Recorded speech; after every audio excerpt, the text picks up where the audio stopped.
Jack, thank you. That massive oil slick in the Gulf of Mexico has already reached Louisiana's barrier islands and threatens coastal areas far beyond. 50 miles offshore, hopes for containing the leaking well rest on a 4-story structure which workers are now placing over the wellhead. If all goes as planned, in a few days, they can use it to try to contain the oil and pump it to a tanker up on the surface. CNN has gained some exclusive access to the government's oil spill research and training facility at a secure naval base on the New Jersey shore. That's where the techniques now being used in the Gulf have been researched and tested. It's the first time that television cameras have been allowed there. Our senior correspondent Alan Chernoff takes us inside.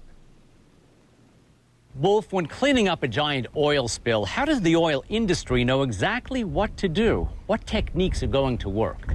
The research is done right here at OMSET, the Oil and Hazardous Materials Simulated Environmental Test Tank. This facility is run by the Interior Department's Minerals Management Service, and it is the largest of its kind in the entire world. Fire in the hole! Oil sprays into the water, a slick forms and expands, but it's all intentional. Here the government creates controlled oil spills in a giant tank more than 2 football fields long. Operators create ocean wave conditions, then they use various techniques to clean it all up. There are 3 primary plans of attack for cleaning oil spills in the water. Burn the oil, apply chemical dispersants to break it down, or manually remove it. All 3 are at work in the Gulf of Mexico. You would try to use as many techniques as you can to remove the oil off the water, surface of the water. You get out every form of artillery you've got. Yes, sir. Today, cleanup experts are practicing manual techniques to remove oil. Taking oil off the surface of the water is kind of like peeling the filling off of an Oreo cookie. You're skimming it.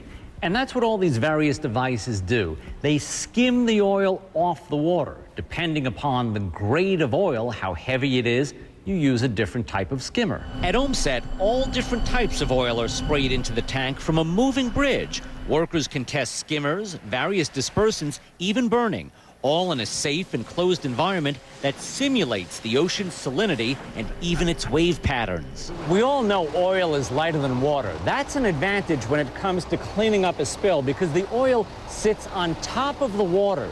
Using those booms, oil can actually be pushed into that skimmer and then it's sucked up using this giant vacuum. Cleanup workers from private industry, government, and 24 countries around the world have come here to practice and research such techniques, including responders trying to clean the Gulf of Mexico right now. You want to be prepared. So, firemen have fire training centers.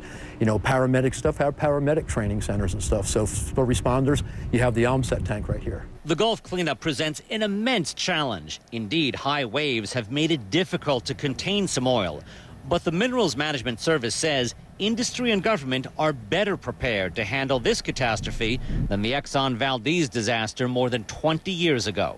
There's more equipment, there's more technologies, folks are better planned, better trained. Thanks to the OMSET facility, the folks who are in the Gulf right now know exactly which techniques to use in each marine environment to clean up the mess.